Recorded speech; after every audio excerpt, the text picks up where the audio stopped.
കർത്താവിൻ്റെ അതിപരിശുദ്ധമായ നാമം വാഴ്ത്തപ്പെടുമാറാകട്ടെ. വളരെ അനുഗ്രഹിക്കപ്പെട്ട ഈ നല്ല പ്രഭാതത്തിനായി ഞാൻ ദൈവത്തെ സ്തുതിക്കുകയാണ്. ഒരു പ്രാവശ്യം കൂടെ നിങ്ങളോടൊപ്പം ഒന്നിച്ച് ഇവിടെ ആയിരിക്കുന്നതിൽ ഒത്തിരി സന്തോഷമുണ്ട്. രാവിലെ സമയത്ത് നിങ്ങൾ സന്തോഷത്തോടുകൂടെ എഴുന്നേൽക്കുവാൻ കർത്താവ് സഹായിച്ചല്ലോ. തുടർന്ന് ഈ സന്ദേശം നിങ്ങൾ കേൾക്കുകയും നിങ്ങൾക്ക് ഇത് അനുഗ്രഹമായി തീരുകയും ചെയ്യട്ടെ എന്ന് ഞാൻ പ്രാർത്ഥിക്കുന്നു. നിങ്ങൾ ഈ സന്ദേശം മറ്റുള്ളവരിലേക്ക് കൈമാറ്റം ചെയ്യണം. അവർക്കും അത് അനുഗ്രഹമായി തീരട്ടെ. നിങ്ങൾ ഷെയർ ചെയ്യുന്നതിൽ കൂടെ അനേക ജീവിതങ്ങൾക്ക് ഈ സന്ദേശം അനുഗ്രഹമാകുകയാണ്. അതുകൊണ്ട് എല്ലാവരും ഷെയർ ചെയ്യണം എന്ന് ആദ്യം തന്നെ ഞാൻ ഓർപ്പിക്കുകയാണ്. നമ്മൾ കഴിഞ്ഞ ദിവസങ്ങളെല്ലാം ചിന്തിച്ച് വന്നതായ വചനത്തോട് ചേർന്ന് തുടർന്ന് ഒന്ന് രണ്ട് കാര്യം കൂടെ ഓർപ്പിക്കുവാനായിട്ട് ആഗ്രഹിക്കുകയാണ്. കർത്താവിൻ്റെ സന്നിധിയിൽ വളരെ വിശ്വസ്തയോടെ ജീവിച്ച സെക്കരിയാവും ഏലിസബേത്തും എന്ന അനുഗ്രഹിത കുടുംബം കർത്താവിൻ്റെ വേലക്കാരായിരുന്നു. കർത്താവിൻ്റെ ശുശ്രൂഷയിൽ വളരെ വിശ്വസ്തയോടെ നിന്ന ഒരു കുടുംബമായിരുന്നു. അവർക്ക് മക്കളില്ലായിരുന്നു എന്നുള്ളത് ഞാൻ ഓർപ്പിക്കുവാനിടയായിത്തീർന്നു. രണ്ടുപേരും വയസ്സ് എന്ന്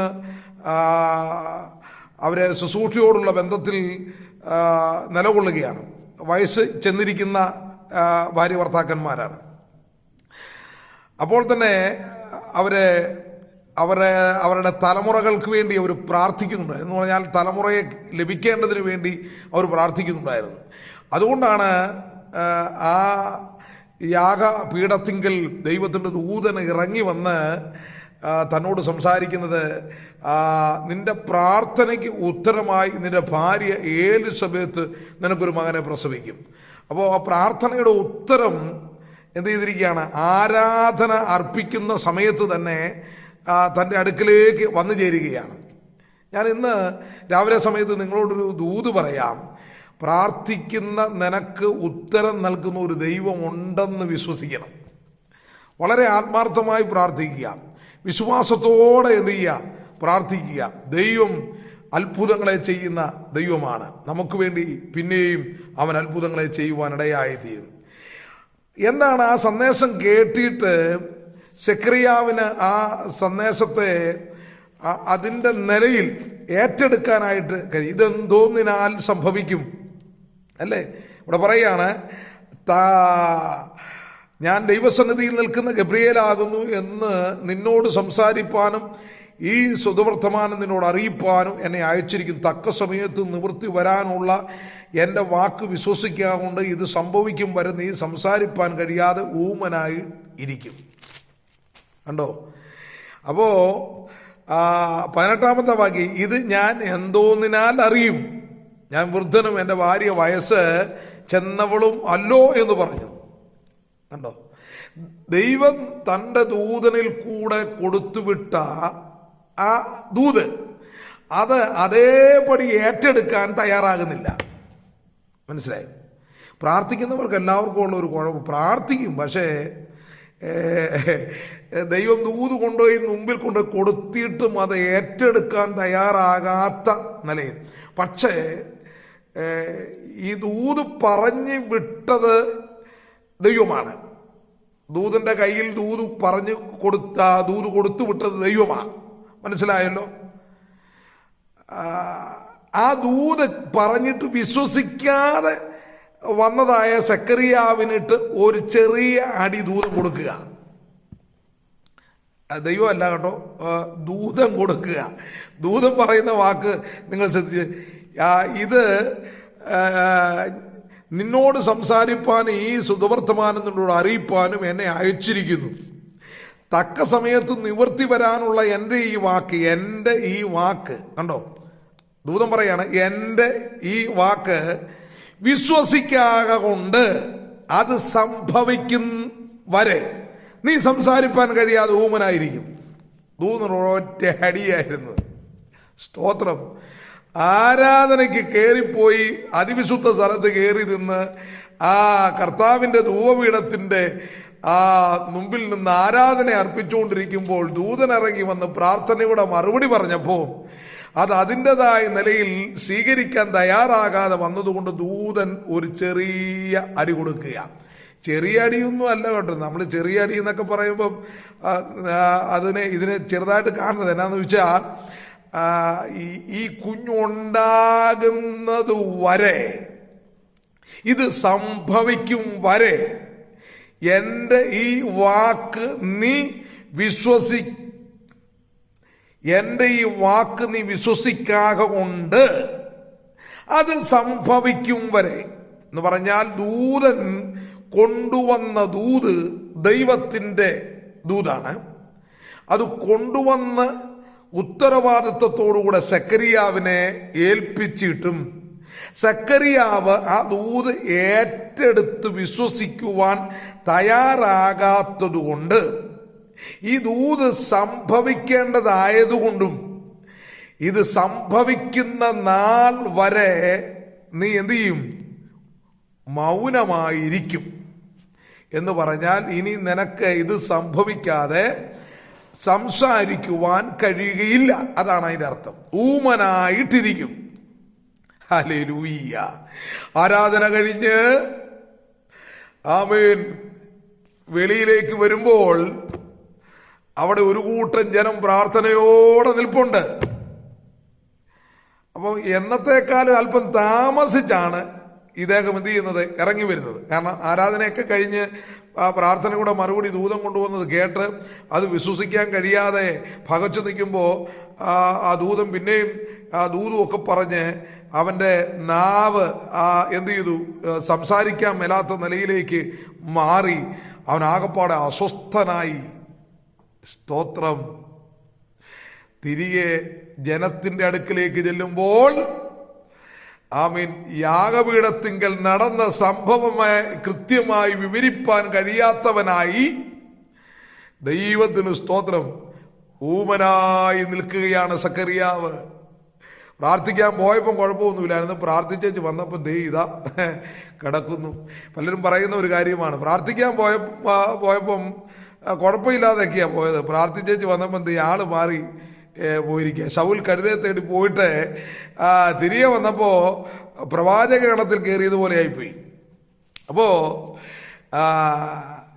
സക്കറിയാവിൻ്റെ ജീവിതത്തിൽ ദൈവത്തിൻ്റെ ദൂതം വന്ന് പ്രത്യക്ഷപ്പെട്ടെന്നോ ദൂതം പറഞ്ഞ കാര്യം എന്താണെന്നോ ഇതൊന്നും ഇപ്പോൾ ഈ പുള്ളിക്ക് പറയാൻ പറ്റത്തില്ല. മനസ്സിലായോ?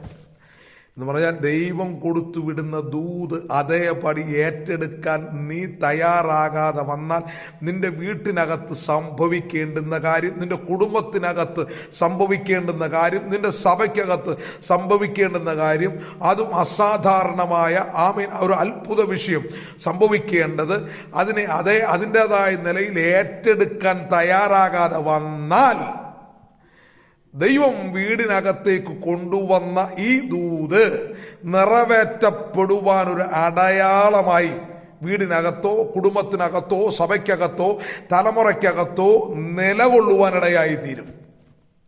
സക്കറിയാവ് മിണ്ടുന്നില്ല. പ്രാർത്ഥനയെല്ലാം കഴിഞ്ഞ് ആരാധനയെല്ലാം കഴിഞ്ഞ് വീട്ടിൽ ചെന്നിട്ടും പെണ്ണുമ്പിള്ള പറഞ്ഞു, എൻ്റെ പൊന്നു മനുഷ്യ, നിങ്ങൾക്ക് എന്നാ പറ്റി? നിങ്ങൾ ആരാധനയ്ക്ക് വേണ്ടി അങ്ങോട്ട് കയറിപ്പോയപ്പോൾ ഒരു കുഴപ്പവും ഇല്ലായിരുന്നല്ലോ. അവിടെ എന്താ സംഭവിച്ചത്? നിനക്ക് എന്താ പറ്റിയത്? ദൈവത്തിന് ആവൂന്ന് പറഞ്ഞിട്ട് കാര്യമൊന്നുമില്ലല്ലോ. പ്രിയരെ, ഞാൻ ഓർപ്പിച്ചു വന്നത് ദൈവം നമുക്ക് നൽകുന്ന ദൂത് അത് ദൈവവചന ശുശ്രൂഷയിലായിരിക്കാം.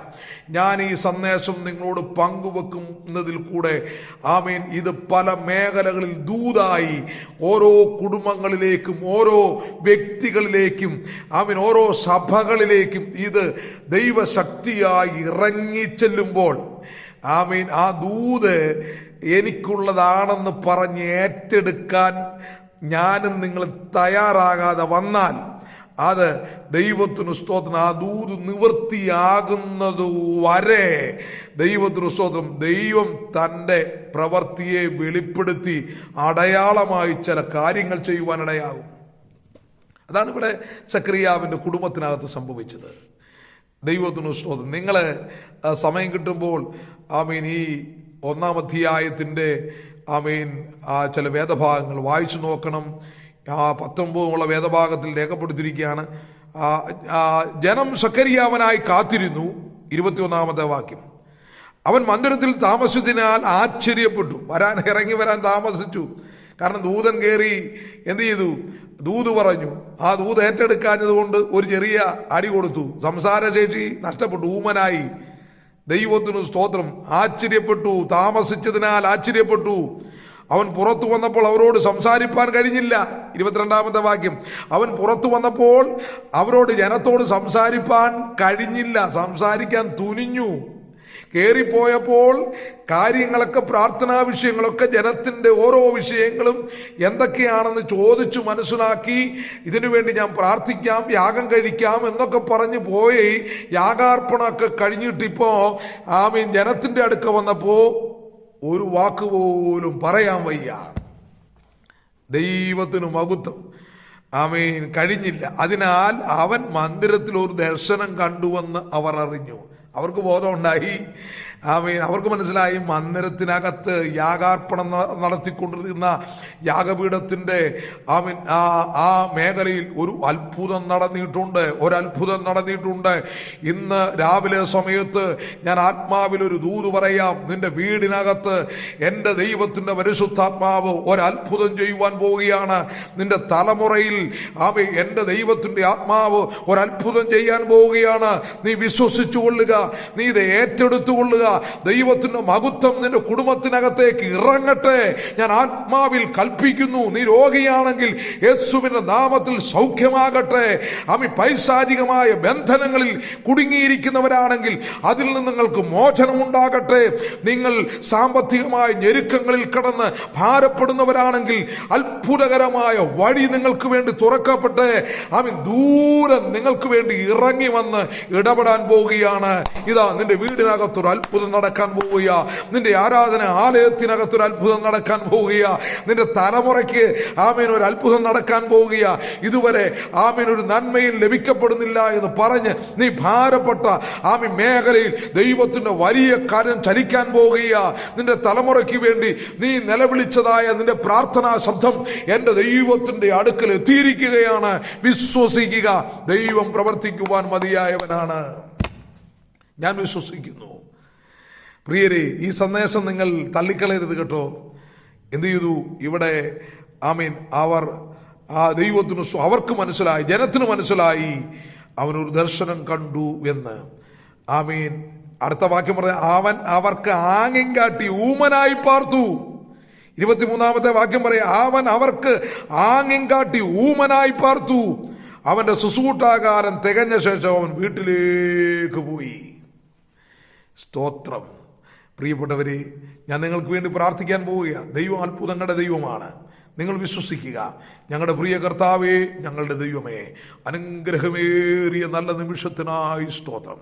ഈ സന്ദേശം കേൾക്കുന്ന ഓരോ വ്യക്തിയുടെ ജീവിതത്തിൽ ഈ രാവിലെ സമയത്ത് വലിയ അത്ഭുതം നടക്കട്ടെ. യേശു ക്രിസ്തുവിന്റെ അധികാരമുള്ള നാമത്തിൽ വലിയ അത്ഭുതം നടക്കട്ടെ, വലിയ വിടുതൽ നടക്കട്ടെ. ഓരോ കുടുംബങ്ങളിലും ദൈവശക്തി വ്യാപരിക്കപ്പെടട്ടെ. ഇത് കേൾക്കുന്നവരിൽ ആത്മാവിന്റെ വലിയ വ്യാപാരം ഉണ്ടാകട്ടെ. പ്രാർത്ഥന കേട്ടതിനായി ദൈവത്തെ സ്തുതിക്കുന്നു. തിരുനാമം മഹത്വം എടുക്കണം. യേശു ക്രിസ്തുവിന്റെ മഹത്വമുള്ള നാമത്തിൽ അപേക്ഷിക്കുന്നു. കേൾക്കണം ഞങ്ങളുടെ പ്രിയ പിതാവേ, ആമീൻ. ദൈവം നിങ്ങളെ അനുഗ്രഹിക്കട്ടെ. എല്ലാവരും ഷെയർ ചെയ്യണം, സപ്പോർട്ട് ചെയ്യണം. ദൈവത്തിന് സ്തോത്രം. ഈ സന്ദേശം അനേകരിലേക്ക് കൈമാറ്റം ചെയ്യണം. ദൈവം നിങ്ങളെ അനുഗ്രഹിക്കുമാറാകട്ടെ.